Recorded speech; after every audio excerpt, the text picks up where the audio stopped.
దేవుని నామానికి స్తోత్రాలు. మీ అందరికీ వందనాలండి. దేవుని స్తుతించి దేవుని ఆరాధించడానికి ఈ సాయంత్రం కాలం దేవుడు మనకి ఇచ్చిన ఈ యొక్క సమయాన్ని బట్టి ఆయనకి వందనాలు చెల్లిద్దాం. ఇంతవరకు మనల్ని ఆయన కృపలో భద్రపరిచి ఆయన మహిమపరిచే కృపని దేవుడు మనకు అనుగ్రహించి ఈ సమయాన్ని ఇచ్చినందుకే దేవుని స్తుతించి ఆరాధిద్దామండి. దయచేసి కళ్ళు మూసుకున్నట్లయితే ప్రారంభ ప్రార్థన చేసుకుని ఇక కుటుంబ ఆరాధనని ప్రారంభించుకుందాం. పరిశుద్ధుడా, పరమ తండ్రి, గన్మెన్ రాజా, మీ శ్రేష్టమైన నామానికి వేల కొద్ది వందనాలైన స్తోత్రాలు. రాజులకు రాజు, ప్రభువులకు ప్రభు, అన్ని నాముల కంటే పైనామం ధరించిన ఘనమైన మహారాజు, మీరు మాకు దేవుడుగా, ప్రభుగా, రక్షకుడుగా ఉన్న విధానాన్ని బట్టి స్తోత్రాలు. మా పాపముల చేత, అపరాధముల చేత చచ్చని స్థితిలో ఉన్న మమ్మలను క్రీస్తుతో కూడా బ్రతికించి నాయన జగత్ పునాది వేయబడక మునిపే మీ ప్రేమ చేత మమ్మల్ని మీ అయినా క్రీస్తులో ఏర్పాటు చేసుకుని మీ సొత్తుగా, మీ బిడ్డలుగా, మీ జనాంగంగా మమ్మల్ని మీరు చేసుకున్న విధానాన్ని బట్టి మీకు వందనాలైన స్తోత్రాలు. మిమ్మల్ని సేవించి, మిమ్మల్ని ఆయన ఆరాధించి, మిమ్మల్ని మహింపరిచే భాగ్యతని, ధన్యతని అల్పులమైన మాకు ఇచ్చిన విధానాన్ని బట్టి మీకు స్తోత్రాలు. మీరు ఇచ్చిన రక్షణ భాగ్యాన్ని బట్టి మీకు వందనాలు, స్తోత్రాలు చెల్లిస్తున్నాను తండ్రి. రాత్రి కాలం ముందు మిమ్మల్ని స్తుతిస్తుండగా, మీరు చేసిన మేలును తలపోసుకుని మీకు వందనాలు చెల్లిస్తుండగా, ఆయన కీర్తిస్తుండగా పాటల ద్వారా మీరు మహిం పొందండి నాయన. మా యొక్క ఆత్మీయ జీవితానికి కావాల్సిన శ్రేష్టమైన వర్తమానాన్ని ప్రభువా మీ దాసుల ద్వారా మాకు అనుగ్రహించండి. ఈ వర్తమానం ద్వారా మా ఆత్మీయ జీవితం బలపరచబడి మీ కొరకు నమ్మకమైన సాక్షులుగా మీ మహిమాత్మే జీవించే కృపని విశ్వాసంలోనైనా అంతకంతకు వర్ధిల్లే వరంగా, మరి మీ ప్రేమలోనైనా దినదినము అభివృద్ధి పొంది మీ ప్రేమను లోకానికి చూపించే బిడ్డలంగా మిమ్మల్ని పోలి మేము నడుచుకునే కృపని మీరు మాకు అనుగ్రహించండి. మాతో కలిసి ఆరాధిస్తున్న ప్రతి బిడ్డని కూడా పేరు పేరు వరుసను దీవించండి, ఆస్వాదించండి. సమస్తంలో మీరే ఆయన అధ్యక్షత వహించి సమస్త మహిమ, ఘనత, ప్రభావాలు మీరు ఒక్కరే పొందుకోమని యేసు నామములో వేడుకొంచున్నాను తండ్రి, ఆమేన్. కలిసి ఏసే నా పరిహారి, ప్రియ ఏసే నా పరిహారి, నా జీవిత కాలమెల్లా ప్రియ ప్రభువే నా పరిహారి అనే పాటను పాడి నామాన్ని కనపడతామండి.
ఎన్ని నష్టాలు వాటిల్లినా ప్రియ ప్రభువే నా పరిహారి.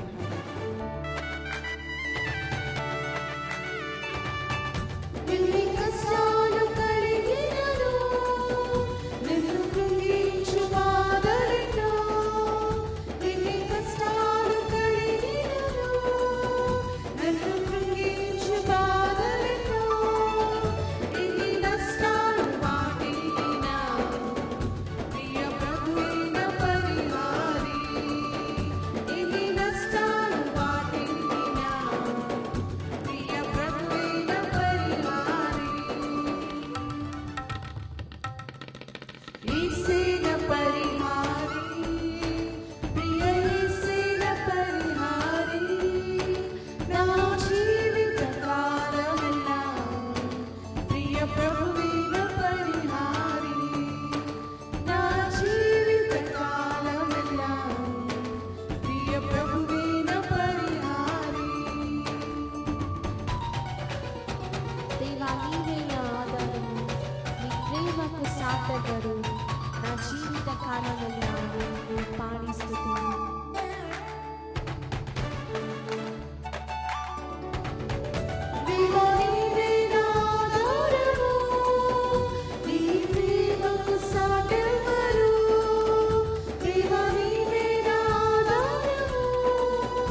పాడి దేవుని స్తుతించి ఆరాధిద్దామండి. రోజంతా నీ పాద చెంత నేనుండా నా కోరిక అనే పాటను పాడి దేవుని మహిమపరిచి దేవుని స్తుతిద్దాం.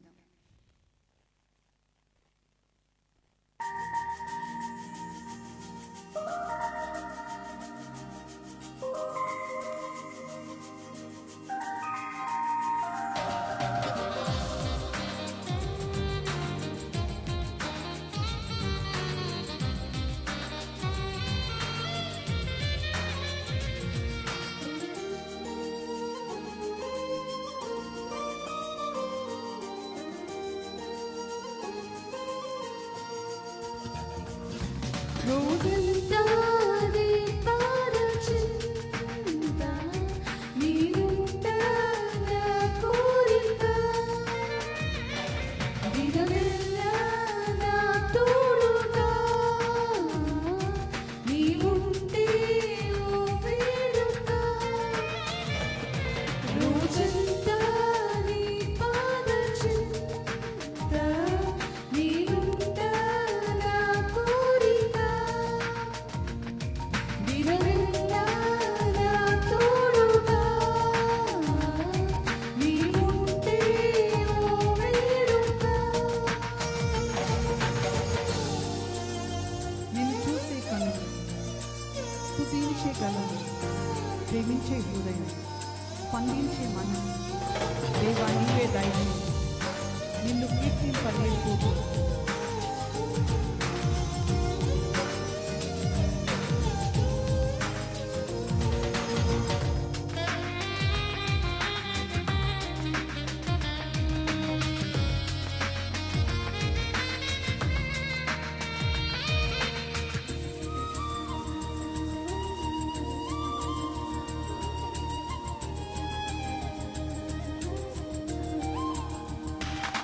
నిన్ను చూసే కనులు, స్తుతించే కనులు, ప్రేమించే హృదయం, స్పందించే మనసు, దేవా నీవే దయచేయుము. నిన్ను కీర్తింపలేము ప్రభు. నిన్ను చూసే కనులు, స్తుతించే కనులు, ప్రేమించే హృదయం, స్పందించే మనసు,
దేవుని స్తుతించి ఇంతవరకు పాటల ద్వారా ఆయన నామాన్ని గెలచడానికి ఆయన చేసిన మేలులు బట్టి దేవుడు మాకు ఇచ్చిన ఈ యొక్క శ్రేష్ఠమైన వందనాలు చెల్లిద్దామండి. మాతో కలిసి ఇంతవరకు దేవుని స్తుతించి దేవుని ఆరాధించిన ప్రతి ఒక్కరికి ప్రత్యేకమైన వందనాలు. అనుదినము కూడా దేవుని యొక్క వాక్య గ్రంథంలో నుంచి శ్రేష్టమైన మాటల్ని మనం నేర్చుకుంటూ దేవుడు మనల్ని ఎందుకు పుట్టించారు, ఏ విధంగా పుట్టించారు, ఆయన ఉద్దేశాలను తెలుసుకుంటూ వాక్య లేఖనాల నుంచి మన ఆత్మీయ జీవితాన్ని బలపరుచుకునే కృపని దేవుడు మనకు అనుగ్రహిస్తున్న విధానాన్ని బట్టి మేమెంతగానో దేవుని స్తుతిస్తున్నాం, దేవుని ఆరాధిస్తున్నాం. దేవుని యొక్క వాక్య సత్యాన్ని తెలుసుకుని మనల్ని పుట్టించిన విధానాన్ని, ఈ శరీరాన్ని దేవుడు మనకి ఎందుకు ఇచ్చారో, ఈ శరీరంతో మనం ఏ విధంగా నడుచుకోవాలో, ఈ శరీరము దేవుడు ఒకరోజు ఏ విధంగా మార్చబోతున్నారో అనేకమైన సత్యాల్ని మనము తెలుసుకుంటూ అనుదినము దేవుని యొక్క భక్తిలో ఎదిగే కృపని, విశ్వాసంలో దేవుని జ్ఞానాన్ని పొందుకునే కృపని దేవుడు మనకు అనుగ్రహిస్తున్న విధానాన్ని బట్టి దేవునికి ఎంతగానో వందనాలు చెల్లించాలండి. ఈరోజు మరొక శ్రేష్టమైన వర్తమానాన్ని విందాం, సమయాన్ని దైవజనులకు ఇద్దాం. ఈరోజు కొన్ని మాకున్న ప్రశ్నలు కూడా మిమ్మల్ని అడిగి తెలుసుకోవాలనుకుంటున్నామండి. వెరీ గుడ్, తప్పనిసరిగానండి, చాలా సంతోషం. దేవునికి వందనాలు, మీ అందరికీ దేవునికి స్తోత్రాలు. తగ్గించి మళ్ళీ హలో ప్రైజ్ హలో హలో అందరూ బాగున్నారు కదండి? రెండు తగ్గించి, పూర్తి తగ్గించి చెక్కాలు. దేవునికి స్తోత్రాలు. కూడి వచ్చిన మీకు అందరికీ వందనాలు. God bless you. Thank you very much for joining with us every day. ప్రతిరోజు ఈ లైవ్ కార్యక్రమాన్ని మాతో పాటు మీరు కూడా మీ కుటుంబ సమేతంగా దేవుని వాక్యాన్ని వినడానికి ప్రభు మన అందరికీ ఇచ్చినటువంటి కృపను బట్టి మొట్టమొదటిగా దేవదేవుడికి నేను వందనాలు చెల్లిస్తున్నాను. ఈ కరోనా భయంకరమైనటువంటి సమయంలో దేవుని వాక్యం చేత మనం పోషించబడుతూ, దేవుని వాక్యం చేత తృప్తిపరచబడుతూ, దేవునిలో ఎదగడానికి, ఆధ్యాత్మికంగా ముందుకు కొనసాగడానికి ఈ వాక్యాలు మనతో సహాయపడుతున్నాయని నేను నమ్ముతున్నాను. ప్రత్యేకంగా ఈ లాక్డౌన్లో అలాగే కరోనా సమయాల్లో మనం ప్రత్యేకంగా డాక్టరీన్స్ గురించి, బైబిల్ డాక్టరీన్స్ గురించినటువంటి సబ్జెక్టు ఎస్కటాలజీ అనగా భవిష్యత్ శాస్త్రం, ఎస్కటాలజీ అనే సబ్జెక్టు మనం పూర్తి చేసాం. ఆ విషయాల్లోనే ప్రకటన గ్రంథం అంతా ధ్యానం చేయడానికి దేవుడు కృపదాయి. ఒకవేళ మీరు మిస్ అయి ఉంటే, కొత్తగా మీరు చేరి కొత్తగా వాక్యాన్ని వింటున్నటువంటి వారైతే తప్పక మీరు ఫేస్బుక్లో వెనక్కి వెళ్తే మార్చి నెలలో, ఏప్రిల్ నెలలో, మే నెలలో, ఈ నెలల్లో మీరు గమనించినట్లయితే ప్రకటన గ్రంథ వివరాలు, ఈ దినాల్లో ప్రకటన గ్రంథ వివరాలు కొంచెం తప్పుగా బోధించే వాళ్ళు కూడా ఉన్నారు. వాక్యం ఉన్నది ఉన్నట్లు చెప్పకుండా సొంతంగా ఏయో మాటలు మాట్లాడడం, వాక్యానుసారమైన మాటలు కాకుండా. కనుక ఒకసారి కంపారిజన్ చేసుకోండి. మీ దగ్గర కూడా బైబిల్స్ ఉన్నాయి కదా, చెప్పబడిన వాక్యం వాక్యానుసారంగా ఉందా లేక వాక్యానికి వ్యతిరేకంగా ఉందా అనే దాని గురించి మిగతా వాళ్ళు కొంతమంది వాక్యాన్ని కొంచెం తప్పు చెప్పడం, ప్రకటన గ్రంథ ధ్యానాలు కొంతమంది చేస్తున్నారు, కానీ వాళ్ళు సరైనటువంటి బైబిల్ నాలెడ్జ్ ప్రకారం వాక్యాన్ని ఏదో ఇంకా చెప్తూ ఉన్నారు. సరే, మనం కాంట్రవర్సరీ వద్దు, కానీ కనుక చెప్తున్న విషయాల గురించి మీరు, అలాగే ఎక్లీషియాలజీ అనగా ప్రత్యేకంగా సంఘ శాస్త్రం గురించి కూడా పూర్తి చేశాం. సంఘాన్ని దేవుడు ఎందుకు పెట్టారు భూమి మీద, అసలు సంఘాన్ని ఎందుకు దేవుడు ప్రారంభించలేక, ఫౌండింగ్ ఎందుకు స్థాపించాడు ఆయన, పర్పస్ ఆఫ్ ద చర్చ్, సంఘం యొక్క ఉద్దేశం, మరి సంఘానికి దేవుడు ఎందుకు మరి 5-fold మినిస్ట్రీస్ ఇచ్చారు, అలాగే ప్రవక్తలు, లేకపోతే అపోస్తులు, కాపరులు, బోధకులు, సువార్థికులు ఎందుకు ఇవ్వబడ్డారు, ఈ విషయాలన్నీ కూడా అసలు ప్రభు బాలను ఎందుకు ఆచరించాలా, ప్రభు బాల గురించి, బాప్తీసం గురించి, ఈ విషయాలన్నీ కూడా మనం ధ్యానం చేసాం. అలాగే న్యూమటాలజీ అనే సబ్జెక్ట్ కూడా, హోలీ స్పిరిట్ గురించి, స్టడీ అబౌట్ హోలీ స్పిరిట్ గురించి మన ప్రత్యేకంగా, అలాగే హెమర్షియాలజీ, ఇప్పుడు ప్రస్తుతం ఆంథ్రపాలజీ అనేది మానవ శాస్త్రం గురించి మనం ధ్యానం చేస్తున్నాం. ఇందులో ప్రత్యేక కాన్స్టిట్యూషన్ ఆఫ్ మ్యాన్ గురించి మనం చూస్తున్నాం. మానవుని దేవుడు తయారు చేసిన విధానాన్ని మనం చూసినప్పుడు కాన్స్టిట్యూషన్ ఆఫ్ మ్యాన్లో దేవుడు 5 చాలా ప్రాముఖ్యమైనటువంటి విషయాలు మనిషిలో మనం చూస్తాం. 1 శరీరము, 2 జీవము అనగా ప్రాణము, లేక సోల్ అన్నారు, 3 స్పిరిట్ అనగా ఆత్మ, 4 హృదయము హార్ట్, 5 కాన్షియస్. ఈ 5 విషయాలు మనం హార్ట్ పూర్తి చేసాం. ఇప్పుడు మనం బాడీ దగ్గరికి వచ్చాం కనుక బాడీ గురించి చాలా విషయాలు. దేవుడు ఇచ్చినటువంటి శరీరం చాలా మంచిది అనగా పాపము లేనిదిగా దేవుడు ఆదాముకి ఇచ్చినటువంటి శరీరంలో మనం చూస్తాం. సిన్లెస్ అండ్ డెత్లెస్, మరణము లేనిది అలాగే పాపము లేనిది. అయితే మానవుడు చేసినటువంటి పాపం వలన చూసారా, ఆ పాపం వలన మనం శరీరం ఏమైపోయిందని అంటే సిన్ఫుల్ అయిపోయింది. కనుక పాపం వలన దాని తర్వాత మన బాడీలో డ్రమాటికల్ చేంజ్ తీసుకొచ్చేసింది.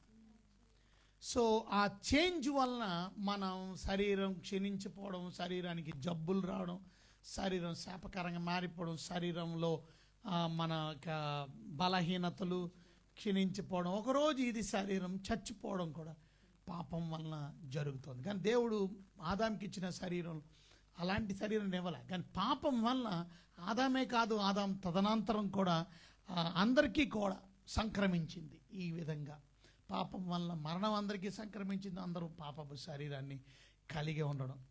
అందుకనే ఈ శరీరాన్ని డెత్ఫుల్ అనే మరణానికి శరీరం, మరణకరమైన శరీరం అని కూడా చెప్పవచ్చు. బాడీ ఆఫ్ డెత్ అని. అలాగే సిన్ఫుల్ శరీరం, మరణానికి లోనగు శరీరం అని కూడా.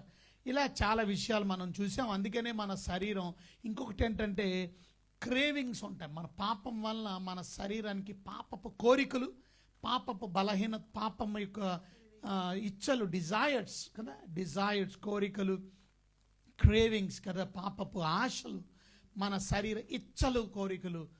అందులోనే మనం గలతీలకు రాసిన పత్రిక 5:19 దాంట్లోనే జారత్వం, అపవిత్రత, కాముకత్వం, విగ్రహారాధన, అభిచారం, ద్వేషం, కక్ష, ఇవన్నీ కూడా పాపపు శరీరం క్రేవింగ్స్కి. అందుకనే డిసిప్లైన్లో పెట్టడం చాలా ఇంపార్టెంట్. సో శరీరానికి డిసిప్లైన్, ఎంత తినాలో అంతే తినాలో, లేకపోతే ఎక్కువ తింటే తిండిపోతులు అవుతావు. కనుక ఈవెన్ సెక్షువల్ విషయాల్లో కూడా నీకు ఇచ్చినటువంటి మేట్ గురించి నువ్వు సంతృప్తి చెందకుండా ఉండడం వల్ల దాన్ని వ్యభిచారం అంటారు. కొంతమంది కంగారు పడి పెళ్లి సమయం వరకు వెయిట్ చేయకుండా వారు అలాంటి ఆలోచనలు కలిగి ఉండడం, అలాంటి భావోద్రేకాలు కలిగి ఉండడం కదా, అది కూడా కామ వికారమైన కోరికలు కలిగి ఉండడం. సో దానివల్ల అంటే ఎందుకంటే సిన్ఫుల్ ప్లెజర్స్, సిన్ఫుల్ క్రేవింగ్స్.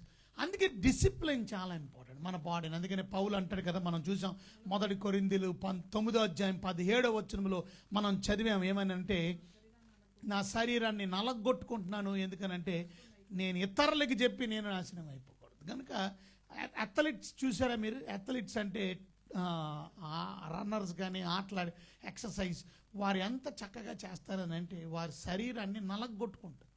ఎందుకు నలగొట్టుకోవడం అంటే అది కొంతమంది సుఖం. ఇప్పుడు ఎక్సర్సైజ్ వెయిట్ లిఫ్ట్ అమ్మా అంట, అయ్యి బాబోయ్ అంటే ఏంటంటే నాకు అమ్మో నొప్పులు వచ్చేస్తున్నాయి బాబోయ్ నేను చేయలేను అంటే ఏంటి, నీ శరీరాన్ని శ్రమ పెట్టడానికి నీకు ఇష్టం లేదు. నీ శరీరం సుఖమెత్తనగా నువ్వు వాడుకుంటున్నావు, దానివల్లే నీకు జబ్బులు వస్తున్నాయి. శరీరాన్ని కొంచెం బాధ పెట్టడానికి మీకు ఇష్టం లేదు. మోకాళ్ళు ఉండడానికి కొంతమందికి ఇష్టం. మోకాళ్ళు అనేది ఒక ఆసనం లాంటిది. అలా చెప్పాలంటే దానివల్ల చాలా మేళ్ళు ఉన్నాయి మోకరించి ప్రార్థన చేయడం వల్ల. ఎన్ని రోజులైంది మోకరించి ప్రార్థన చేసి? సో మోకాళ్ళ నుండి ప్రార్థన చేయమని మనం బైబిల్లో చూసాం. పౌలు గారు మోకాళ్ళ నుండి ప్రార్థన చేశాడని. మోకాళ్ళ నుండి ప్రార్థన చేసినటువంటి విషయాలు మనం బైబిల్లో ఎన్నో సందర్భాల్లో చూసాం. కానీ ఎవరు చేస్తున్నారు ఈ దినాల్లో మోకరించి? చాలా తక్కువ మంది. నిలబడి చేస్తాం, కూర్చొని. అలా చేయడం తప్ప నేను అనడంలా. నిలబడి చేయొచ్చు, కూర్చొని చేయొచ్చు. ఒకవేళ లేవలేని స్థితిలో పడుకొని చేసినా దేవుడు వినడం అనేమీ లేదు. హిజ్కియా గారు పడుకొనే చేశాడు ప్రార్థన, కానీ దేవుడు ఆ ప్రార్థన విన్నాడు. మనం ఏ పోస్టర్తో చేసామా అనేది ప్రశ్న కాదు. నిలబడి చేసామా, కూర్చొని చేస్తేనే దేవుడు వింటాడు, మోకరిస్తేనే దేవుడు వింటాడు. కానీ మోకాళ్ళ ప్రార్థన కూడా చాలా ఇంపార్టెంట్. ఇవాళ మనం నేర్చుకోవాల్సింది ఇలాంటి నలగొట్టుకోవడం. అలా నలగొట్టుకోవడం వల్ల మన శరీరం డిసిప్లిన్లోకి వస్తుంది. డిసిప్లిన్ శరీరం అనేది చాలా ఇంపార్టెంట్. సో ఈ రకంగా మన జీవితాన్ని మనం ముందుకు నడిపించుకొని దేవుడిచ్చినటువంటి ఆ శరీరంతో మనం దేవునికి మహిమకరంగా మనం జీవించాం కదా. మీరు ఏదో అడుగుతున్నాను, మీరు వెయిట్ చేస్తున్నారు.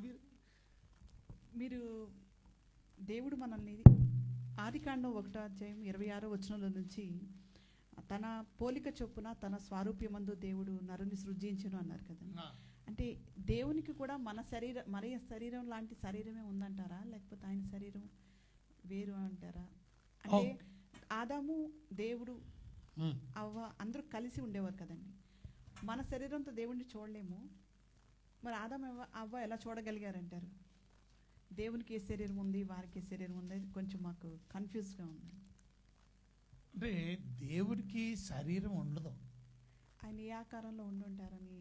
గాడ్ ఈజ్ స్పిరిట్, దేవుడు ఆత్మ గనుక మనం ఆయన్ని ఆత్మతో ఆరాధించాలి. దేవుడికి శరీరం ఉండదు. ఆయన పోలిక చొప్పున అంటే ఆయన రైట్, ఆయన పోలిక చొప్పున అని అంటే అర్థం ఏంటంటే ఆయన శరీరం అని కాదు అక్కడ అర్థం.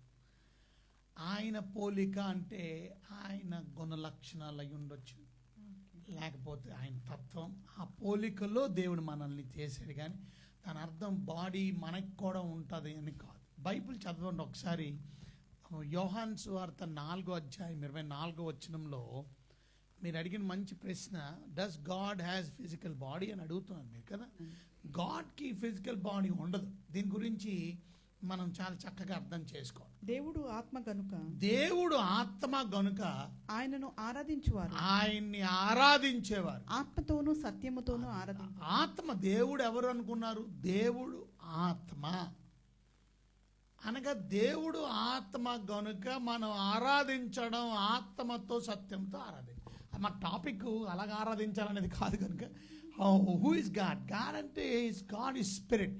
మరి స్పిరిట్కి శరీరం ఉంటుందా? యేసు ప్రభు ఎక్స్ప్లెయిన్ చేశాడు లూకాసు వార్తలో. ఒకసారి చూడండి, లూకాసు వార్త 24వ అధ్యాయం 39వ వచనం చదవండి ఒకసారి. లూకాసు వార్త 24:39.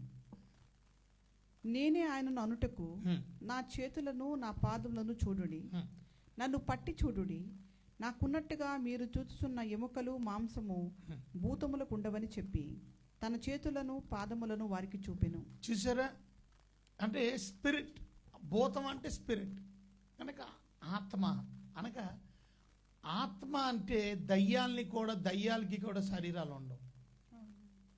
అలాగే దేవునికి శరీరం ఉంది, దేవదూతలకి శరీరాలు లేవు. సో బాడీ అనేది దేవుడు మానవులకి ఇచ్చాడు. So you and me have a body, but God doesn't have a body because is a spirit.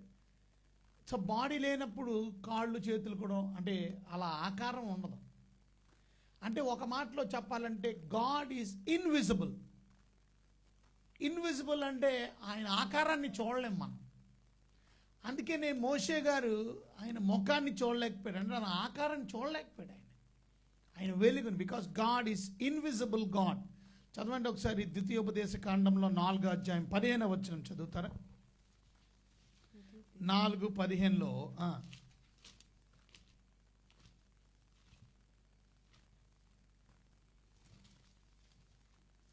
దేవుడు హోరేబులో యెహోవా అగ్ని జ్వాలల మధ్య నుండి మీతో మాట్లాడిన దినమున మీరు ఏ స్వరూపమును చూడలేదు, కావున మీరు చెడిపోయి భూమి మీద ఉన్న ఏ జంతువులను ప్రతిమనైనను ఆకాశమందు ఎగురు రెక్కల కలిగే పక్షినైనను. ఓకే, సో ఇక్కడ మనం నేర్చుకోవాల్సిన ప్రాముఖ్యమైన విషయం ఏంటంటే ఏ స్వరూపమును చూడలేదు. సో అంటే 4 అలాగే 33 నిర్గమకాండం 20వ వచనం. మోషే గారి గురించి మనం చెప్పాను కదా, 20వ వచనం. మరియు ఆయన నీవు నా ముఖమును చూడజాలవు, నీవు నా ముఖమును చూడజాలవు, ఏ నరుడును నన్ను చూచి బ్రతుకడనెను. ఏ నరుడు నన్ను చూచి బ్రతకడు. సో నా ముఖమును చూడలేవు, నన్ను చూసి ఎవరు బ్రతకలేరు. సో ఇక్కడ మనం నేర్చుకోవాల్సింది దేవుడు ఎవరు? దేవుడు గాడ్ ఈజ్ ఇన్విజిబుల్. సో దేవుడు ఆకారం ఉండదు. కొంతమంది మొన్నటి వరకు ఒక డిస్కషన్ జరుగుతుంది, ఏమనంటే ఏదో హిందువుల గురించి డిస్కషన్ జరుగుతూ, మా దేవుడు మగోడు, మీ దేవుడు మగోడు కూడా కాదు. అసలు దేవుడు అంటే మగోడు ఆడది కాదు. దేవుడు అంటే ఈజ్ గాడ్. గాడ్కి పుట్టిక, ఇంకొకరు పుట్టడం, ఇవన్నీ ఆయన ఆది సంభూతుడు. అంటే అర్థం ఆయనే ప్రారంభికుడు. Invisible God. He is a creator. సృష్టికర్త అయిన దేవుడు. ఆయన ఇంకొకడు ఎవడో క్రియేట్ చేయడు. నేను మగోడిని, దేవుడు అంటే మగోడే ఉండాలా, దేవుడు అంటే మగోడు, మరి ఆడదేవుళ్ళు ఎందుకు వచ్చారు అంటే వీళ్ళందరూ కల్పనలు. బైబిల్ చెప్పేది ఏంటంటే God is invisible, God is spirit, ఆత్మ. ఆయన అవన్నీ గుణలక్షణాలు, అవన్నీ యాట్రిబ్యూట్స్. అవన్నీ అంటే దేవుడికున్న గుణలక్షణాలు. That's called attributes of God. కానీ దేవుడు ఎవరు అని అంటే గాడ్ ఈజ్ స్పిరిట్. శరీరం ఎలాగుంటుంది ఆయనకి? ఆయన ఎలా చూడగలం? ఆయన చూడలేం. ఆయన ఇన్విజిబుల్ గాడ్. ఓకే, సో ఇంకా మనం చూస్తే తిమోతి ఉత్తరం రాస్తూ పౌల్ గారు ఒక మాట అన్నాడు. మొదటి అధ్యాయం తిమోతికి రాసిన పత్రికలో 17వ వచనం చదువుతారా? తిమోతికి రాసిన మొదటి పత్రిక మొదటి అధ్యాయము 17వ వచనం. సకల యుగములలో రాజయుండి అక్షయుడును, చూసారా, ఆయన అక్షయుడు, అదృశ్యుడునగు, అదృశ్యుడు, అద్వితీయ దేవునికి, అద్వితీయ దేవుడు. ఘనతయు మహిమ. అంటే 3 మాటలు వాడారు అక్కడ. ఏమన్నారు? సకల యుగములలో రాజయుండి, రాజయుండి, ఆయన రాజు, ద కింగ్. ఆయన కింగ్ అని అన్నారు. God is king, you know, king. రెండోది అద్వితీయుడు, అక్షయుడును. అక్షయుడు అంటే ఏంటి అర్థం? క్షయత లేని, పాడవని దేవుడు. అంటే మనం పాడైపోతాం, మన శరీరం క్షయమైనది. అక్షయుడు అంటే immortal God. God is immortal, not a mortal. Immortal God అంటే గాడ్ మోడల్, బట్ శరీరం మార్టల్. God is immortal. ఇంకా అన్నారు చూడండి, అదృశ్యుడును. అదృశ్యుడు. అదృశ్యుడు అంటే ఇన్విజిబుల్. అదృశ్యుడు, దృశ్యుడు కాదు, దృశ్యమైన దాన్ని నమ్ముతాం మనం. కనబడితేనే నమ్ముతాం. దేవుడు నీకు కనబడలా, దేవుడిని ఎవరు చూడలా, దేవుడు ఎవరు చూడలేదు కదా. So invisible, that's called faith. Faith అంటే అదే, విశ్వాసం అంటే అదే. విశ్వాసం అంటే చూడని దానిని నమ్మడం. సో మనం యేసయ్యని చూడలా, సారీ క్షమించండి, ఎవరు దేవుడిని చూడలా. So we never seen God, you know, దేవుడిని మనం చూడలే. సో ఇన్విజిబుల్ గాడ్ అంటే ఇంకొక మాట వాడారు, అద్వితీయుడు. అద్వితీయుడు అంటే ఇటర్నల్. 4 మాటలు వాడారు. కింగ్, ఇటర్నల్ అని అర్థం. అద్వితీయుడు, ఇన్విజిబుల్, అదృశ్యుడు. ఇంకొక మాట వాడారు, అక్షయుడు, ఇమ్మార్టల్. So that's God. ఆయన గురించి రాశారు. దేవుడు ఎవరు? దేవుడు అంటే who is God? God is spirit, God is invisible. So ఇప్పుడు మీకు అర్థమై ఉంటుంది 2 మొక్కల్లో. గాడ్ అంటే మనలాంటి శరీరం ధరించాడు.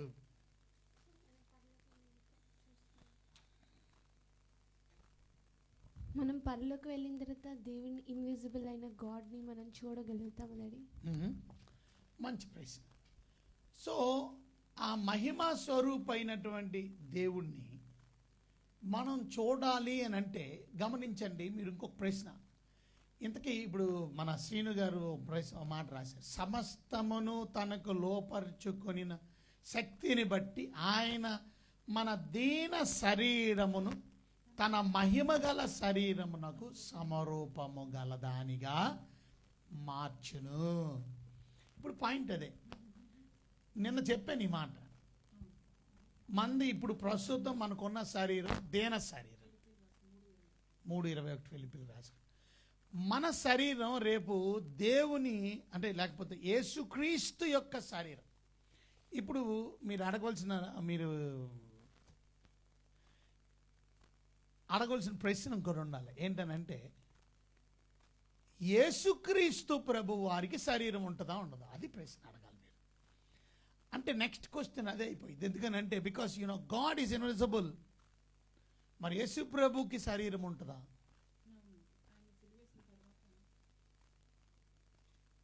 యేసయ్యను సిలువేసిన తర్వాత సమాధి చేయబడ్డారు.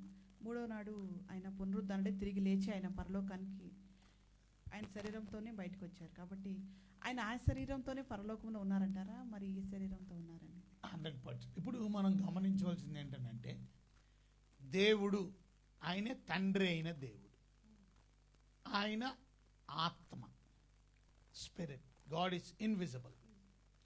కానీ యేసుక్రీస్తు ప్రభువారు ఈ భూమి మీదకి వచ్చినప్పుడు ఆయన మనిషి శరీరాన్ని ధరించారు. అనే మన శరీరం ధరించినటువంటి ఆ దేవుడు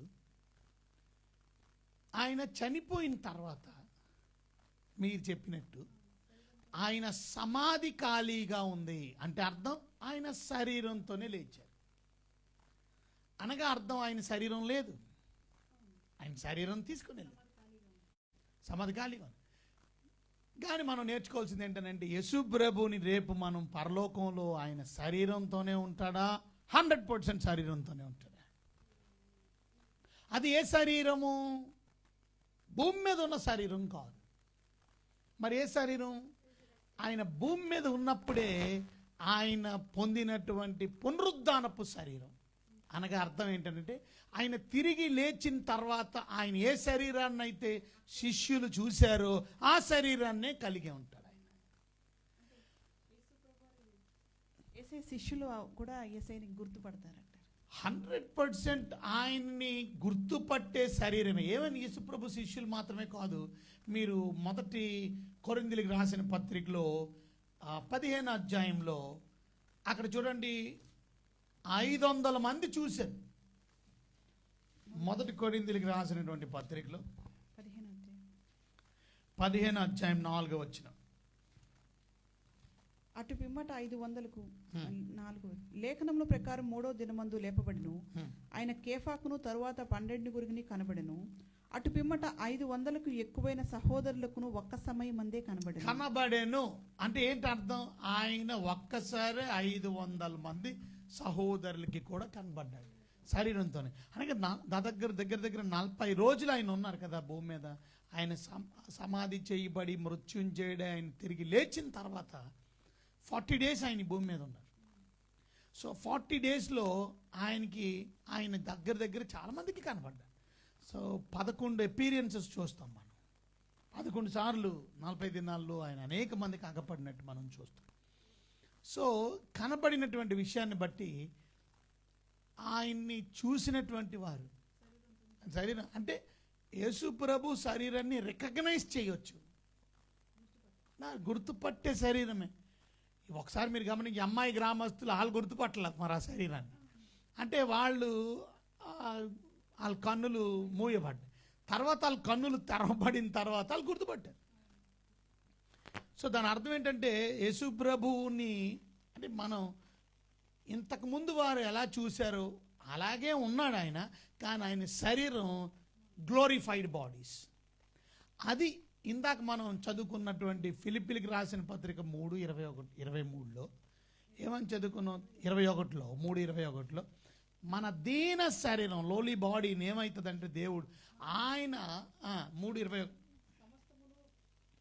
సమస్తమును తనకు లోపరుచుకున్న జాలిన శక్తిని బట్టి ఆయన మన దీన శరీరమును, అది మన దీన శరీరం తన మహిమగల శరీరమును, తన మహిమగల శరీరం సమరూపము గలదానిగా మార్చు. అంటే ఎవరైనా యేసుక్రీస్తు యొక్క మహిమగల శరీరంగా.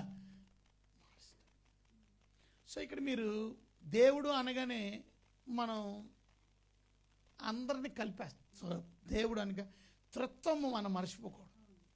సో తండ్రి అయిన దేవుడు, కుమారుడైన దేవుడు, పరిశుద్ధాత్మ దేవుడు. సో తండ్రి అయిన దేవుడు స్పిరిట్ మనం చూస్తున్నాం, ఈవెన్ హోలీ స్పిరిట్ స్పిరిట్ మనం చూస్తున్నాం. కానీ దేవుడు స్పిరిట్ అయినటువంటి ఆయన రూపాన్ని ధరించాడు. ఎవరైనా? యేసు ప్రభు, యేసుక్రీస్తు ప్రభు వారు ఆయన రూపము శరీరాన్ని ధరించి మానవ రూపంతో ఆయన భూమి మీదకి వచ్చాడు. మరి ఎంతమంది యేసు ప్రభుకి శరీరం ఉందా? లేదు. మరి యేసు ప్రభు ఎంతమంది ఉన్నాడా? ఉన్నాడు. అంతే కదా, ఆయన మధ్యలో వచ్చిన దేవుడు కాదు కదా, సృష్టి ఆరంభము నుంచి ఉన్నాడు అన్నాడు ఆయన. సృష్టి ఆరంభంలో ఆయన శరీరం ఉందా? మరి లేదు. సో ఆయన గాడ్ కనుక గాడే మానవ రూపములో వచ్చాడు కనుక మానవ రూపములో వచ్చినటువంటి దేవుడు శరీరాన్ని ధరించి లోకానికి వచ్చాడు. ఆ శరీరాన్ని తిరిగి లేపి, ఎందుకనంటే మనకివ్వబడినటువంటి శరీరము డెత్లెస్ బాడీగా, సిన్లెస్ బాడీగా దేవుడు ఇచ్చాడు. కానీ మానవుని యొక్క శరీరం పాపం వలన అది సిన్ఫుల్ బాడీగా, సిన్ఫుల్ శరీరంగా, డెత్ఫుల్ బాడీగా, చచ్చిపోయే శరీరంగా అయిపోయింది. కానీ యేసుక్రీస్తు వచ్చింది శరీరధారిగా వచ్చినప్పటికీ ఆయన పురుషుడు స్త్రీ కలయిక లేకుండా కన్యక గర్భములో జన్మించి పాపము లేనటువంటి జీవితాన్ని జీవించారు. ఆయనలో ఏ పాపం ఎవరు కనపరచలేకపోయారు. శరీరం ఉన్నప్పటికీ కూడా, శరీరం ఉన్నప్పటికీ ఆయనలో ఏ పాపం కనబడకుండా, మరి మనలాంటి శరీరమే కాబట్టి చూసారా ఆ శరీరం ఏమైంది, చనిపోయింది. తర్వాత మృత్యుంజయుడు ఆయన మరణాన్ని గెలిచి తిరిగి లేచి పునరుద్ధానపు శరీరంతో ఆయన పరలోకానికి ఆరోహణమై వెళ్ళిపోయాడు. సో రేపు మనం చూసేటప్పుడు తప్పనిసరిగా ఆయన్ని మనం శరీరాకారంలోనే చూస్తాం.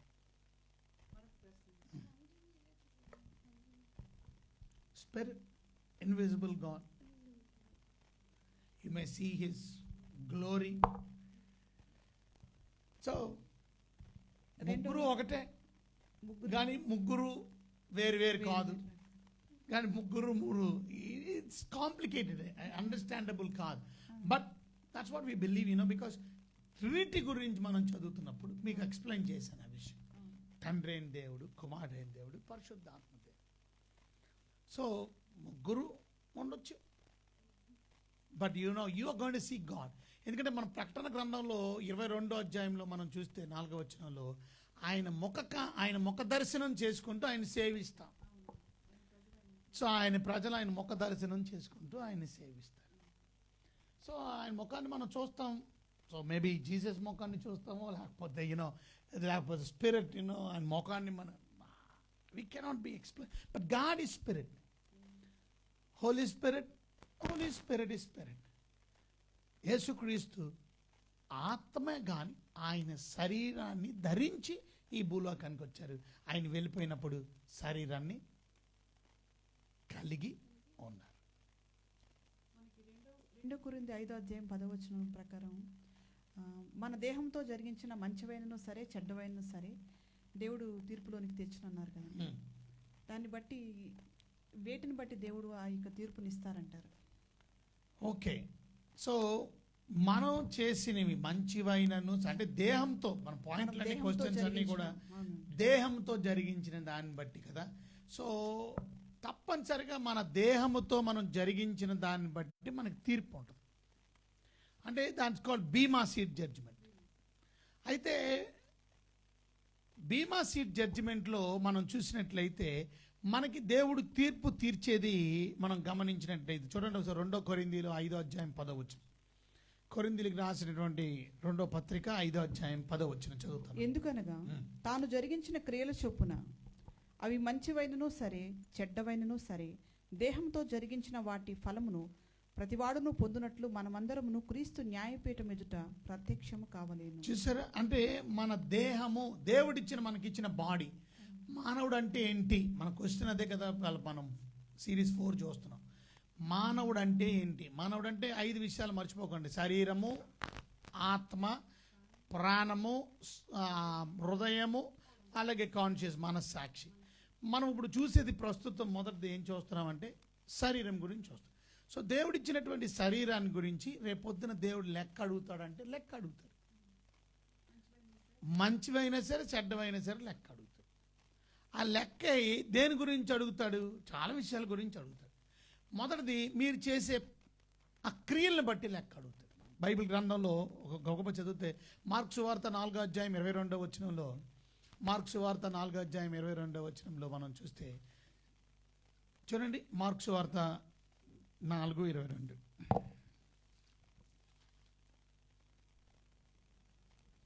రహస్యమైనది ఏదైనాను తేటపరచబడకపోదు, బయలుపరచబడుటకే గాని ఏదైనాను మరుగు చేయబడలేదు. అంటే రహస్యమైన కార్యాలు నువ్వు చేసినవన్నీ కూడా దేవుడు బయలుపరచబడదు.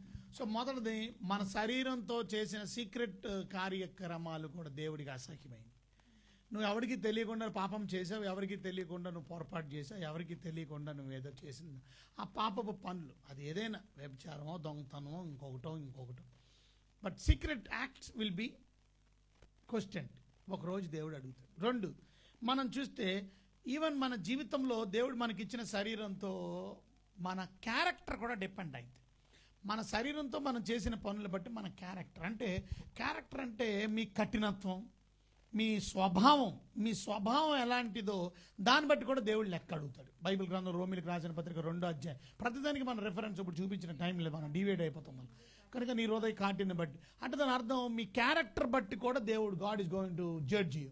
అంటే దేవుడు రేపు పొద్దున బీమా సీట్లో అడుగుతాడు. అంటే మానవుడు దేవుడు ఇచ్చిన శరీరంతో మొదటిది మనం చూసాం, నువ్వు చేసిన సీక్రెట్ యాక్ట్స్. 2 నీ క్యారెక్టర్. ఇక 3వది మనం చూసినట్లయితే మనకి ఇచ్చిన శరీరంతోనే మనకి దేవుడు ఇచ్చిన శరీరంకి మనకి కళ్ళు ఇచ్చాడు, కనుక మనకి ముక్కు ఇచ్చాడు, మనకి నోరు ఇచ్చాడు, ప్రతి అవయవాలు ఇచ్చాడు కదా. సో మన నోటితో మాట్లాడిన మాటను బట్టి కూడా దేవుడు లెక్క అడుగుతాడు. సో దాని అర్థం మన శరీరానికి ఇచ్చాడు కనుక ఆ శరీరంలో ఉన్నటువంటి భాగాలు దేవుడు మన నోరు ఏం మాట్లాడింది. అందుకని చిన్నప్పుడు మన సండే స్కూల్లో పాట నేర్పితో ఓ మనస్సా నీవు తాళంచున్నదేమి, ఓ కన్ను నువ్వు చూచేదేమి ఏమి, ఆ పైనున్న యేసు తప్పక చూస్తాడు, ఓ నోరా నువ్వు మాట్లాడిందేమి ఏమి, ఆ పైన. అలాగే శరీర భాగాల గురించి మనం పాడుకుంటాం పాట. అంటే దాని అర్థం ఏంటంటే మన శరీరంతో మనం చేసినటువంటి క్రియలు అది ఏదైనప్పటికీ నువ్వు మాట్లాడిన మాట కూడా, అంటే ఒక మాట వల్ల ఒకడు నీతిమంతుడిగా పరిగణించబడతాడు, ఒక మాట వల్ల ఒకడు అపరాధిగా పరిగణించబడతాడు. సో నువ్వు దేవుని నమ్ముకొని కూడా రక్షించబడి కూడా నీ మాటలు ఇంకా మార్పు రాలేదని అంటే సంథింగ్ ప్రాబ్లం. నువ్వు మాటలు మారాలి, నీ జీవితం మారాలి. అలా మారలేదని అంటే సంథింగ్ ప్రాబ్లం ఏదో జరిగింది. So one day God is going to ask you at the bema seat జడ్జిమెంట్లో తప్పనిసరిగా మన శరీరాన్ని దేవుడు ఇచ్చాడు కనుక ఆ శరీరాన్ని గురించి లెక్క అడుగుతాడు. మీరు అడిగిన ప్రశ్న అదే కదా. లెక్క మన మాటలను బట్టి, మన క్రియలను బట్టి, మన క్యారెక్టర్ని బట్టి. ఇంకొక మాటలో చెప్పాలంటే మనకిచ్చిన శరీరంతో మనం పని చేసుకుంటున్నాం. మనం పని చేస్తే కానీ మన భోజనం లేదు. మనం పని చేస్తాం. ఈవెన్ సాఫ్ట్వేర్ ఇంజనీర్ అయినా కంప్యూటర్ దగ్గర పని చేస్తున్నాడు కదా. అలాగే చిన్న పని అయినా పెద్ద పని అయినా వ్యవసాయకుడు వ్యవసాయంలో ఆ పొలంలో పని చేస్తున్నాడు కదా. అలాగే రోడ్డు మీద పని చేసే స్వీపింగ్ దగ్గర నుంచి, రోడ్లు ఊడ్చడం దగ్గర నుంచి, కాలువలు తీయడం దగ్గర నుంచి, మరి పలుగు పెట్టి తవ్వడం దగ్గర నుంచి, సిమెంట్ పని దగ్గర నుంచి, carpentry, everything you are doing, work చేస్తున్నా. అంటే మనం చేసినటువంటి పనులు ఏం పనులు, నీ డబ్బులు సంపాదించుకోవడానికి చేసే పనులు మాత్రం గురించి కాకుండా మన పనులను బట్టి. ఒక మాటలో చెప్పాలంటే ఎఫెసీయులకు రాసిన పత్రికలో మనం చూస్తాం 6వ అధ్యాయం 8వ వచనం చదవండి ఒకసారి. ఎఫెసీయులకు రాసినటువంటి పత్రికలో 6వ అధ్యాయము 8వ వచనం. మనం చేసిన మంచి పనులు, మనం చేసిన చెడ్డ పనులు, good works, bad works. 6th chapter ఎఫెసీయులు 8వ వచనం. దాసుడైనను స్వతంత్రుడైనను మీలో ప్రతివాడు ఏ సత్కార్యము చేయును దాని ఫలము. చూసారా, దాని ఫలం. అంటే మీరు ఏ ఉద్యోగంలో ఉన్నా, మీరు ఏ పనిలో ఉన్నా, మీ పనులు మీరు చేసుకుంటారు. దాసుడైనా స్వతంత్రుడైనా ఫ్రీ మ్యాన్ అని ఆపేయండి. కనుక ఎవరైనప్పటికీ కూడా మనం చూస్తే దాసుడైనప్పటికీ స్వతంత్రుడైనప్పటికీ కూడా వీ హ్యావ్ టు అండర్స్టాండ్ నువ్వు చేసే సత్క్రియలు, good works, God is going to reward you. మరి బ్యాడ్ వర్క్స్ అంటే శరీరంతో మనం చేసినటువంటి ప్రతి పనులు, మనం చేసే క్రియలు, మన క్యారెక్టర్, మన శరీరంతో బట్టే మన క్యారెక్టర్ కూడా బయటకు వస్తుంది. మన మాట, మన ప్రవర్తన, ఇంకా మనం చూసినట్లయితే ఈ శరీరాన్ని బట్టే మన యాటిట్యూడ్ కూడా. మన యాటిట్యూడ్ అంటే ఏమని చెప్తారు యాటిట్యూడ్ గురించి? మన ప్రవర్తన, ఇంకొకటి చెప్తాను, మన మోటివ్, మన ఉద్దేశం, ఇవన్నీ కూడా దేవుడు లెక్క అడుగుతాడు. వాటిని బట్టి ఇది శరీరంతో చేసినటువంటి పని. మనకిచ్చిన శరీరంతో మనం ఒకరిని లవ్ చేయగలం. లవ్ అంటేనే బ్యాడ్ అనుకుంటారు కొంతమంది. లవ్ అంటేనే అమ్మో అని. లవ్ అంటే ఏంటి చూసారా? అంటే శరీరంతోనే నువ్వు మాట్లాడిన మాట ప్రేమగా మాట్లాడడం కదా, నీ చేతులతో సహాయం చేయడం. So that's the love. By action you are doing something. మాట్లాడడం వల్ల, ఇతరులకి సహాయం చేయడం ద్వారా. అంటే మీరు శరీరం ద్వారా ల్యాక్ ఆఫ్ లవ్, ప్రేమ లేకపోవడం గురించి లెక్క అడుగుతాడు. మీరు చూపించినటువంటి ప్రేమను గురించి కూడా రివార్డ్ ఇస్తాడు. So what you have done through your body, మీకు ఇచ్చిన శరీరంతో నువ్వు ఇతరులకి ఉపకారం చేసావు, మేలు చేసావు. శరీరంతోనే కదా, మనకి ఇచ్చిన చేతులతోనే కదా. ఎవరికైనా భోజనం పెట్టాలన్నా, ఎవరికైనా సహాయం చేయాలన్నా, ఎవరికైనా డబ్బులు ఇవ్వాలన్నా మీ చేతులతో చేస్తావు.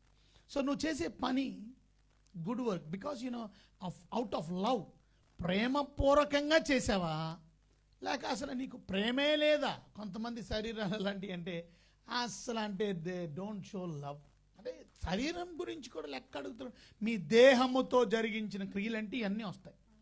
దేహంతో జరిగించినటువంటి క్రియలంటే ఆఖరికి మనం ప్రభు కొరకు కష్టపడినటువంటి కష్టం గురించి కూడా దేవుడు రివార్డ్ ఇస్తాడు. What ever you do for the work of the lord, దేవుడి యొక్క పని నిమిత్తం. మన పనిలో చాలాసార్లు దేవుని పనిలో మనం నిర్లక్ష్యంగా ఉంటాం కదా. అంటే అర్థం ఏంటి? దేవుడు మనకప్ప చెప్పిన పని అంటే అర్థం that is the ministry which God has given you. మన శరీరంతోనే కదా మన మినిస్ట్రీ చేయాలి. ఇప్పుడు చూడండి, మీకు వాక్యం చెప్తున్నానంటే దేవుడు నాకు ఇచ్చిన నోరుతోనే కదా చెబుతున్నాను. నాకు దేవుడు ఇచ్చిన కళ్ళుతో కదా నేను బైబిల్ చదువుకుంటున్నాను. సో నాకు ఇచ్చినటువంటి ఎనర్జీని నేను వాడుకుంటూ దేవుని మహిమకరంగా నేను పని చేస్తాను. నాకు రివార్డు ఉంటుంది. నేను దేవుడి కొరకు ఏ పని చేయలే. నాకు ఏ మినిస్ట్రీ. కొంతమంది వస్తారు చర్చికి, రేపు ఆదివారం కదా, వస్తారు చర్చికి, కుర్చీలో కూర్చుంటారు, మీటింగ్ అయిపోయిన తర్వాత ఆ కుర్చీ కూడా తీరు, మళ్ళీ అలాగే వెళ్ళిపోతారు. అంటే వాళ్ళ అర్థం ఏంటి? They don't do any ministry. A work ఉండదు వాళ్ళకి. చర్చికి వచ్చి 2 మాటలు వినడమే పెద్ద వర్క్ అనుకుంటారు వాళ్ళు.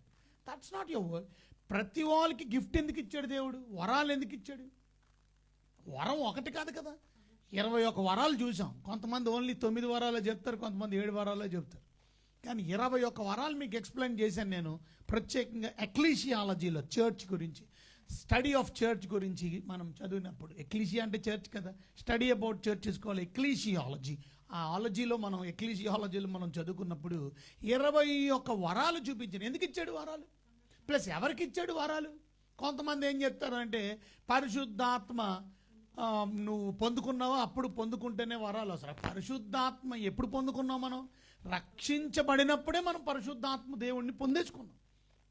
ఎవ్రీవన్, ప్రతి ఒక్కడు కూడా రక్షించబడిన తర్వాత ఎవరైతే యేసు ప్రభువుని సొంత రక్షకుడిగా అంగీకరిస్తారో వారందరికీ దేవుడు ఇచ్చిన గిఫ్ట్, వరం ఏంటంటే పరిశుద్ధాత్మ. ఆ పరిశుద్ధాత్ముని పొందుకున్నటువంటి మనం, పరిశుద్ధాత్మ దేవుడు మనలో ఉండి మనందరికీ కూడా గిఫ్ట్స్ ఇస్తూ ఉన్నాడు, వరాలు ఇస్తూ ఉన్నాడు. ఆ వరాల్ని వాడాలి కదా. ఎందుకు వాడాలి? ఎడిఫైయింగ్ చర్చ్, సంఘ అభివృద్ధి కొరకు, సంఘ క్షేమం కొరకు మనం వాడాలి. మరి వాడట్లేదంటే అర్థం ఏంటి? నీ శరీరంతో నువ్వు ఏ పని చేయడంలా. కొంతమంది సోమరులుగా ఉంటారు, వచ్చి కూర్చొని వెళ్ళిపోతారు. వాళ్ళకి ఏ పని లేనట్టు అనుకుంటారు. పాస్టర్ గారు ప్రసంగం చేయడం ఒకటే మీకు పని కనపడుతుంది. ఎన్ని పనులు ఉన్నాయి? సింగింగ్ కూడా పనే కదా.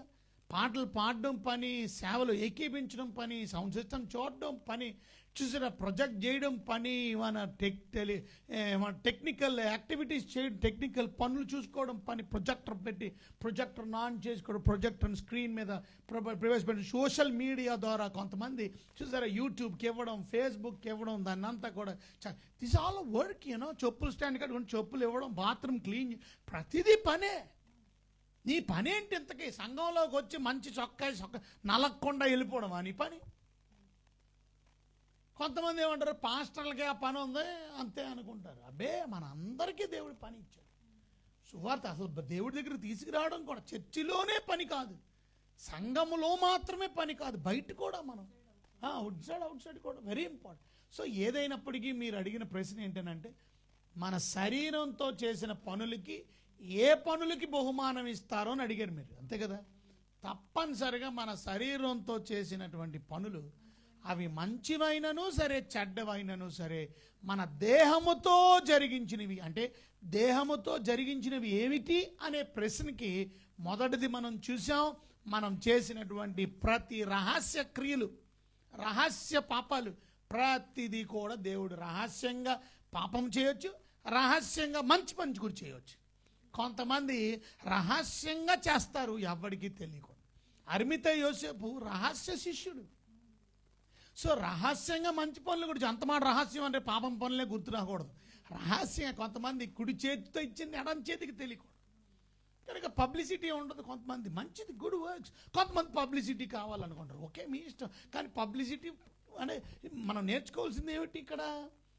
రహస్య కార్యాలు మంచివైనా సరే చెడ్డ, దేహంతోనే కదా చేస్తాం, వాటికి ప్రతిఫలం. అలాగే మన క్యారెక్టర్ కూడా మన శరీరాన్ని బట్టే మన క్యారెక్టర్ డిపెండ్. కొంతమంది హృదయం కఠినంగా ఉంటుంది వారి జీవితం, ఎందుకంటే శరీరంలోనే ఉంది కదా భాగం. మన గుండె ఇవన్నీ కూడా. కనుక కొంతమంది కఠినాత్ములుగా ఉంటారు, వాళ్ళ చూపు కఠినంగా ఉంటుంది, వాళ్ళ మాట కఠినంగా ఉంటుంది, వాళ్ళ ప్రవర్తన కఠినంగా ఉంటుంది. సో క్యారెక్టర్ని బట్టి నీకు రిజల్ట్ ఉంటుంది. ఎందుకు అలాగ ఉన్నావు దేవుడు అడుగుతాడు. కొంతమంది క్యారెక్టర్ చాలా లవింగ్ క్యారెక్టర్, చాలా ప్రేమ కలిగిన వారిగా ఉంటారు, దాతృత్వం కలిగిన వారిగా ఉంటారు, దయగలిగిన హృదయం కలిగిన వారిగా ఉంటారు. So the character tells that they are saved people. మంచి మనసుతో వారు చేసిన పనిని బట్టి దేవుడు రివార్డ్ ఇస్తాడు. అలాగే మన మాటను బట్టి రక్షించబడిన వారి మాట మధురంగా, పాట ఒకటే కాదు, వాక్యం ఒకటే కాదు, మన మాట డైలీ లైఫ్లో, డే టు డే లైఫ్లో, ఎవ్రీడే. కొంతమంది మీటింగ్లో చాలా మృదువుగా మాట్లాడతారు, పాట పాడేటప్పుడు చాలా మృదువుగా పాట పాడతారు, ఆరాధనలో ప్రభువా దేవా స్తోత్రం స్తోత్రం అంటారు. కానీ ఆ చర్చి నుంచి బయటికి వెళ్ళగానే ఆ నిజస్వరూపాలకు బయటకు వచ్చారు. ఆ క్షణంలో మిమిక్రీ చేయమని నీకు ఎవడు చెప్పలా. సో మిమిక్రీ కాదు కదా, ఆ రోజు అబ్బా ఏం యాక్షన్ చేసావు. ఎవ్రీ డే టు డే లైఫ్లో నీ స్పీచ్ ఎలాగుంది, నీ మాట ఎలాగుంది, నీ ప్రవర్తన, దాని గురించి రేపు దేవుడు లెక్కడు. నీ భార్యతో ఎలా మాట్లాడు, నీ కూతురుతో ఎలా మాట్లాడు, నీ నాన్నతో ఎలా మాట్లాడు, మీ ఆవిడతో ఎలా మాట్లాడు, నీ ప్రవర్తన ఎలాగుంది, నీ బూతులు మాట్లాడు, ఏం మాట్లాడారు, ఎలా మాట్లాడు. గుడ్ వర్డ్స్, ఎంకరేజ్మెంట్ వర్డ్స్, కొంతమంది bad words, discouragement words. Some people will discourage, some people will encourage. Some people will do bad words, some people will speak good words. Some people will speak blessing words, some people will speak cursing words. నీ ప్రవర్తన బట్టి కొంతమంది అన్ని శాపాలే. నువ్వు నాశనం అయిపోవాలి, నీ చెయ్యి అడిపోవాలి, నీ కాలు అడిపోవాలి, నీ వాళ్ళు చచ్చిపోవాలి, అది కానీ అది ఇది. దేవుని బిడ్డలేనా మీరు? నువ్వు మాట్లాడిన మాట బట్టి దేవుడు లెక్క అడగడా? మరి దేవుడు ఎందుకు ఇచ్చాడు? దేవుడు అడుగుతాడు కదా తప్పనిసరిగా. అంటే మానవుణ్ణి దేవుడు డిజైన్ చేసినటువంటి విషయం, దేవుడు శరీరాన్ని ఒక పర్పస్తో ఇచ్చాడు. ఆ ఉద్దేశంతో ఇప్పుడు ఒక వ్యక్తికి నేను కారు ఇచ్చాను అనుకోండి, నేను ఇచ్చినప్పుడు చెప్పాను ప్రత్యేకంగా ఆ వ్యక్తికి ఏమని, నేను ఇచ్చిన కారు ఎందుకోనంటే నువ్వు దీన్ని ట్యాక్సీకి తిప్పు, నీకు సొంతంగా ఇచ్చిట్లేదు, ఇది నాది, గుర్తుపెట్టుకో, ఇది నీది అనుకోక. మళ్ళా ఆ కారు ఇచ్చాను, ఇది నాది, నీది అనుకోక. దీన్ని నేను ఎంతో డబ్బు పెట్టి కొన్నాను, దీన్ని నా దగ్గర 30 లక్షలు పెట్టి నేను కొన్నాను, ఈ కారుని నీకు ఇస్తున్నాను. ఎందుకు ఇస్తున్నాను? నువ్వు జాగ్రత్తగా చూసుకొని కారుని. 2 ట్యాక్సీకి తిప్పి, ఇది ట్యాక్సీ ప్లేట్ మీద తీసుకున్నాను, ట్యాక్సీకి తిప్పి 4 డబ్బులు సంపాదించాలను, ఓకేనా అని చెప్పా.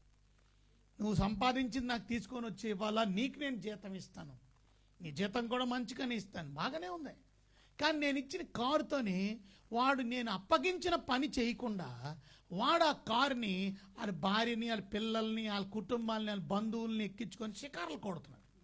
పోను ఒక రోజు ఓకే, 2 రోజులు ఓకే, వీడు ఒక్క కిరాయి తేలా బండిని వాళ్ళ పిల్లోడికి ఇచ్చి డ్రైవ్ చేపిస్తున్నాడు.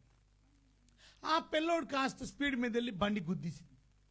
అంటే నా బండిని షేప్ అవుట్ చేశాడు. నా బండికి అన్ని డెంట్లే.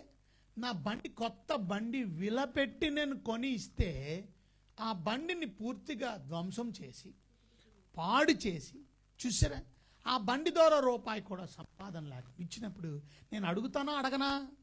కొంతమంది అడుగుతారు, దేవుడు ఎందుకు లెక్క అడుగుతాడు? దేవుడు అడుగుతాడు లెక్క. ఎందుకు?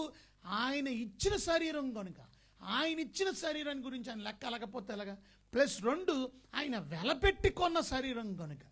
ఆయన నిన్ను వెలపెట్టి కొన్నాడు కాబట్టి, నీ దేహం విలువ పెట్టి కొనబడిన శరీరం కాబట్టి అది నీది కాదు నాది అన్నాడు కనుక లెక్క అడుగుతాడు తప్పనిసరిగా. ఎందుకు అడుగుతాడు దేవుడు లెక్క? పరలోకం కూడా లెక్క ఎందుకండి? ఎందుకు లెక్క అడుగుడు?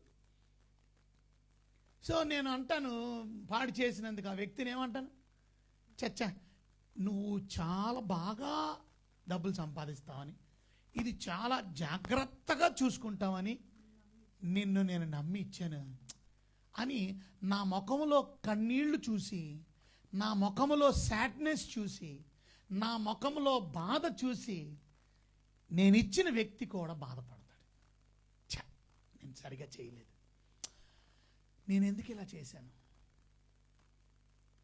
నేను ఇంకా బాగా చేయొచ్చు కదా, అసలు నేనెందుకు ఆ పొరపాటు చేశాను అనే బాధ అతని మనసులో కలుగుతుంది. నా సృష్టికర్త నా దేవుడు మనసులో నేను బాధ కలిగించాను. ఆయన ముఖంలో నవ్వు చూడలేదు నేను, ఆయన ముఖంలో సాడ్నెస్ చూసాను నేను.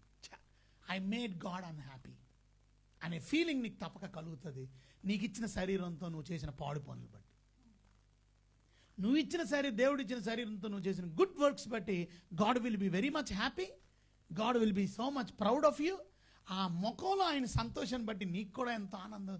తిరిగి అందరు ఎదురుగుండా నీకు ఈ బహుమానం ఇచ్చి ఇంకొక BMW ఇచ్చాడు అనుకోండి ఉదాహరణ, అదే అలాగా, అరే you will be so happy because that's what God is going to give you rewards. So నువ్వు చేసిన పనులను బట్టి, అందుకే నీ శరీరాన్ని గురించి దేవుడు లెక్క అడుగుతారు తప్పనిసరి. One day you have to be accountable. నీ క్యారెక్టర్ గురించి, నీ మాట గురించి, నీ క్రియల గురించి, నీ వర్క్ గురించి, నువ్వు ఏం పని చేసావో, మంచివా చెడ్డవా, అలాగే నీ మోటివ్, నీ ఉద్దేశం, నీ యాటిట్యూడ్, నీకున్న ప్రేమ, ల్యాక్ ఆఫ్ లవ్తో చేసావా, లవ్ లేకుండా చేసావా, ప్రేమతో ఉన్నదా, అలాగే నీకు ఇచ్చిన పరిచర్య, నీకు ఇచ్చిన మినిస్టర్, ప్రతి దాని గురించి ఇలాగ 1 2 ఏంటి, కొన్ని మాత్రమే చెప్పాను. ఇంకా దేవుడు చాలా అడుగుతాడు. Ready to answer, ready to get the rewards. ఒకవేళ ఇప్పటివరకు ఏ పని ప్రభు కొరకు చేయకపోతే ఇవాళ నుంచైనా మొదలుపెట్టి, ప్రభు కొరకు నేను ఏదో ఒకటి చెయ్యాలి, ప్రభుని నేను సంతోషపెట్టాలి. నాకు ఇచ్చిన శరీరంతో లేజీగా అంతమాట పడుకోబెట్టడం, శుభ్రంగా తిండి తినిపించడం కదా, ఏ పని చేయకుండా నీ శరీరంతో నువ్వు ఉంటే ఒకరోజు you have to be accountable for what God has given you. దేవుడు నీకు ఇచ్చింది. నేను ఇచ్చిన కారు గురించే లెక్క అడిగినప్పుడు చూసారా, ఒక వ్యక్తిని దేవుడు మన అందరికీ ఇచ్చిన శరీరాలను బట్టి తప్పనిసరిగా లెక్క అడుగుతాడు. ఆ లెక్కకి నువ్వు నేను సమాధానం చెప్పాలి. మంచి పనులు చేద్దాం, దేవుడిని సంతోషపెడదాం. సో శరీరం గురించి ఇంకా కొంచెం డిస్కషన్ రేపటి దినం విల్ కంటిన్యూ. మీకు ఇంకా క్వశ్చన్స్ ఉన్నట్టు ఉన్నాయి. So very good. So anyway, thank you for joining. We love you all. God bless you. రేపు ఆదివారం ఆరాధన యథా ప్రకారం మన సంఘాల్లో ఉంటాయి, మర్చిపోకండి. కనుక అన్ని సంఘాల ఆరాధన జరుగుతుందండి. మరి 8 గంటలకి దయచేసి మర్చిపోకండి. 8 o'clock లైవ్ జరుగుతుంది. రేపు మార్నింగ్ కూడా 8 o'clock లైవ్. రాలేని వారు మీరు వాక్యాన్ని లైవ్ ద్వారా వినొచ్చు. అలాగే రేపు రాత్రి కూడా ప్రత్యేకించి 9:30కి యథా ప్రకారం లైవ్ కొనసాగుతుంది. మీ ఏరియా లాక్డౌన్ అయి, మీ ఏరియాలో క్వారంటైన్ అయిన పరిస్థితులు ఉన్నా, మీ ఏరియాలో ఎవరైనా ఇన్ఫెక్టెడ్ పేషెంట్స్ ఉండి మీరు కూడా క్వారంటైన్ అయిపోయి బయటికి రాలేని పరిస్థితులు, ఇంటికాడ ఉండడానికి ప్రాబ్లం లేదు. తప్పనిసరిగా వాక్యం లైవ్లో వస్తుంది కాబట్టి లైవ్లో వాక్యం వినండి. కొంచెం సిక్నెస్గా ఉన్నా, నలతగా ఉన్నా, అనారోగ్యంగా ఉన్నా ఇంటికిలోనే ఉండండి. ఓకే, మర్చిపోకండి. So we are praying for you. మీ ఆరోగ్యం గురించి ప్రార్థన చేస్తున్నాం, మీరు పరిపూర్ణంగా ఆరోగ్యంగా బయటికి రావాలని. అలాగే కొంతమంది చుట్టుపక్కల ప్రాంతాల గురించి కూడా ప్రార్థన చేస్తున్నాం. మీ అంత ఆరోగ్యకరమైనటువంటి వాతావరణం దేవుడు ఇవ్వాలి. మీ ఫైనాన్షియల్ విషయాల గురించి, మీ ఆధ్యాత్మికమైన విషయాల గురించి, ప్రతి విషయాల గురించి మేము ప్రార్థనలో జ్ఞాపకం చేసుకుంటాం. So thank you very much. God bless you. We love you all. ముగింపు ప్రార్థన ఆశీర్వాదాలతో మనం సెలవు తీసుకుందాం. మీ పేర్లు నేను చదివి చిన్న ప్రార్థన చేస్తాను. రాఘవల్లి, Sirivalli, praise the lord. Venkat, Bommala Venkat, praise the lord అండి. Dasumeri, praise the lord. Church ecclesia అంటే ఎవరిది? Praise the lord. Dasumeri, praise the lord అమ్మా. కనుక Yesu Kumari Duru, praise the lord. Shanti Christian, praise the lord అండి. Isaac, praise the lord.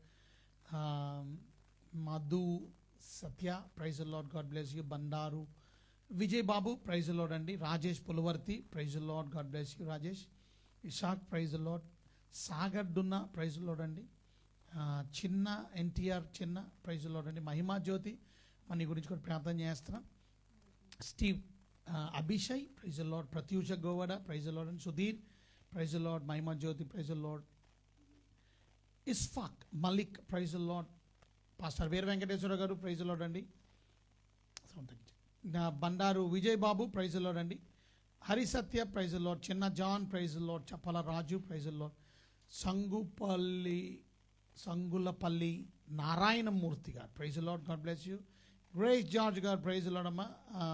చెట్ల కోడేశ్వరరావు, ప్రైజ్ ది లార్డ్ అండి. Vasanta, praise the lord అండి. Grace George, praise the lord. Nirmala, Nimmaka Ekkasi, praise the lord. Raj Kumar, praise the lord. David Livingston, praise the lord అండి. Shalemu Raju, praise the lord. Dasuri Srinu, praise the lord అండి. Dorcas Jeevana, praise the lord. Raji Mendu, praise the lord. Pradeep Joshi, praise the lord అండ్. Shyam PS, praise the lord. Prabhakar గారు, praise the lord. Anil B Bukka Anil, praise the lord అండి. Pastor Bhushanam Rao, praise the lord అండి. Sudheer, praise the lord. Ravi Prakash pastor garu, praise the lord. God bless you. Shailaja, Nandeti Shailaja, praise the lord. Govind Medapalli, praise the lord అండి. Kakara Victor, praise the lord. N Raju, praise the lord. Sam, Jonnalagadda Gopalarao garu, praise the lord. Srinugouda garu, praise the lord. Murthy, praise the lord అండి. Shobharani garu, praise the lord. John Jagalli garu, praise the Lord. Naresh Kumar garu, praise the lord. భాష గారు, praise the lord. Bapuji మండ గారు, praise the lord. Dharmaraju గారు, praise the lord అండి. Akhil Raj garu, praise the Lord. Ravi Nayak garu, praise the lord అండి. Srinugowda garu, praise the Lord. Ganapathi Chinnarao garu, praise the lord అండి. రాజు పల్లెటి గారు, బాల మురళీరావు గారు, praise the lord అండి. Kiran Nalla garu, praise the lord. Prem Nandeti, praise the lord. Apparao Bejjam, praise the lord అండి. Praphulla Pinky, praise the lord. Vamsi Krishna garu, praise the lord. Shri కొంగ Jashuva garu, Rajesh garu, praise the Lord. Vijay Kumar garu, Swathi Darsi గారు ఎలా ఉన్నారు, ప్రైజ్ ద లార్డ్ అండి. వాసు షులం గారు, Sarkar Singh garu, praise the lord. John Prasad Rao garu, praise the lord. DSR Prince garu, Mary Sardis garu, praise the lord అండి. Bala Sauri garu, praise the lord అండి. John Prasad Rao garu, Lakshmi Prasanna garu, praise the lord. Pastor Reuben garu, praise the lord. Suresh garu, praise the lord అండి. Hema Priya garu, praise the lord. Goda Paul garu, praise the lord. Murali Prakash garu, praise the lord. Koduri Supriya గారు, praise the lord అండి. జ్ఞాన్ సుందర్ గారు, praise the lord. Chinnuri గారు, praise the lord. Ravikumar garu, Das garu. Rajeshwari Lanka, praise the lord అమ్మ. Donald Talapalli, Ravikumar Kuragatti, Mallempalli Praveen garu, praise the lord. Praveen Raj garu, కనుక Srinugouda garu thank you అన్నారు. Okay. Abhishek garu, praise the lord. Sunitha ఎల్ఎంఎల్లి, praise the lord అండి. Sudhakar Gorintha, praise the lord. Charles Gujalapudi, praise the lord అండి. Charles garu. Johnny garu, praise the lord. Singer David garu, praise the lord. Prasad Yajilla garu, praise the lord. Reuben పాస్ garu, praise the lord. God bless you all. మీ అందరి కొరకు మేము చిన్న ప్రార్థన చేస్తాం. ప్రభు మీకు ఎన్నో వందనాలు. బిడ్డలందరినీ దీవించండి. వెత్తబడిన వాక్యం అందరి హృదయాలు ఫలింపజేయండి. మా శరీరాలతో ఒకరోజు మేము లెక్క చెప్పాలి, మాకు ఇచ్చిన శరీరాన్ని బట్టి. మీరు దేవుడు ఆత్మ అనే విషయాన్ని మనం గమనించాం. కొంతమంది వెర్రి డిస్కషన్ పెట్టుకుంటున్నారు. ఆ దేవుడు మగవాడని, దేవుడు ఇదని అదని. దేవుడు ఎవరో కూడా తెలియలేని భయంకరమైన పరిస్థితి. గాడ్ ఈ స్పిరిట్ కదా. దేవుడు ఆత్మ. ఆయన ఇన్విజిబుల్, అదృశ్యుడు, ఆయన అద్వితీయుడు, ఆయన ఇటర్నల్ గాడ్, ఆయన రాజు, ఆయన దేవుడు కదా. దేవుడు ఎవరో మాకు అర్థం చేయించారు. అక్షయుడు ఆయన. అటువంటి దేవుడిని మేము పూజించడానికి, ఆరాధించడానికి ఇచ్చిన కృపను బట్టి ఆ దేవుడు ప్రభువా మరి కుమారుడు అవతారాన్ని ధరించి మనుషుడుగా ఈ లోకానికి వచ్చారు. రేపు మిమ్మల్ని శారీరకంగా కూడా మేము చూస్తాం. యేసు ప్రభు అయిన మిమ్మల్ని, అందుని బట్టి మీకు స్తోత్రం ప్రభువా. మరి మా శరీరంతో మేము చేసిన క్రియలను బట్టి లెక్క అడుగుతారు గనుక మేము చాలా జాగ్రత్తగా మాకు ఇచ్చిన శరీరంతో రక్షించబడిన, ముఖ్యంగా మేము మా క్రియలు ఎలా ఉన్నాయి, మా రహస్య కార్యాలు అవి మంచివా చెడ్డవా, మా క్యారెక్టర్ ఎలాగుంది, అది మంచిదా చెడ్డదా, మా మాట ఎలా ఉంది, అది మంచి మాట చెడ్డ మాటలు, ఆశీర్వాద మాట బూతి మాటల, మేము ఎంకరేజ్మెంట్ ప్రోత్సహించే మాట లేక నిరుత్సాహపరిచే మాటలు మాట్లాడుతున్నాం. మా మాటలను బట్టి కూడా లెక్క అడుగుతారు. దాని గురించి ప్రతిఫలం బహుమానం ఉంటుంది. అలాగే మేము చేసిన పనులు బట్టి, మంచి గుడ్ వర్క్స్ బట్టి కూడా, బ్యాడ్ వర్క్స్ని బట్టి కూడా మమ్మల్ని మీరు ఎందుకు ఇలా చేసామని కూడా అడుగుతారు మీరు. కనుక మా యాటిట్యూడ్, మా వైఖరి, మా పద్ధతి, మా మా స్వభావాన్ని బట్టి, మా ఉద్దేశాన్ని, మా మోటివ్స్ని బట్టి, ప్రేమ లేకపోవడం బట్టి, ప్రేమ మంచి మోటివ్ ఉండొచ్చు, చెడ్డ మోటివ్, మంచి యాటిట్యూడ్ ఉండొచ్చు, చెడ్డ యాటిట్యూడ్, అలాగే ల్యాక్ ఆఫ్ లవ్ ఉండొచ్చు, లవ్తో చేసిన పనులు, మా మినిస్ట్రీ మాకు అప్పచెప్పిన వర్క్, మీ పనిలో మీ పని నమ్మకంగా చేయలేని వారిగా ఉన్నాము, లేక నమ్మకంగా చేసేవారుగా ఉన్నాము. ఎలా అయినా మాకు బహుమానం దేని బట్టి ఇస్తారో మాకు చెప్పారు. అట్టి జీవితాన్ని మాకు అనుగ్రహించి మీ కొరకు నమ్మకంగా బ్రతికే వారిగా సిద్ధపరచు. విత్తబడిన వాక్యం శత్రువు ఎత్తిపోకుండా ఆ వాక్యాన్సర్ నడవడానికి కృప దయచేయండి. ఈ రాత్రి శోకనిద్ర దయచేసి మిడిలైన మాకు అందరికీ రేపు ఉదయం ఆదివారం ఆరాధన కొరకు సిద్ధపరచు. ఉదయం రేపు రాత్రి లైవ్ కూడా మాకు తోడుకొని సహాయం చేయండి. మాతో మాట్లాడుతున్న విధానాన్ని బట్టి వందన. మంచి ఆరోగ్యాలు ఇవ్వండి. వివాహం కాని వారి పిల్లలకి వివాహ విషయాల్లో కూడా తోడుగుండండి. పిల్లలు కావసం ఎదురు చూస్తున్న వారికి సంతానం ఇవ్వండి నాయన, మీ చిత్త ప్రకారం. ఆర్థిక ఇబ్బందులతో బాధపడుతున్న వారికి కూడా ఇబ్బందులను విడిపించండి. భోజనం లేని వారికి భోజనం దయచేయండి. పేదవారు అనేక మంది ఉన్నారు, ఇల్లు లేక బాధపడుతున్నారు, ఫుట్పాత్ల మీద పడుకుంటున్నారు, వర్షం వచ్చి ఉండడానికి జాగా లేదు, వారిని కనికరించండి. ఎంతో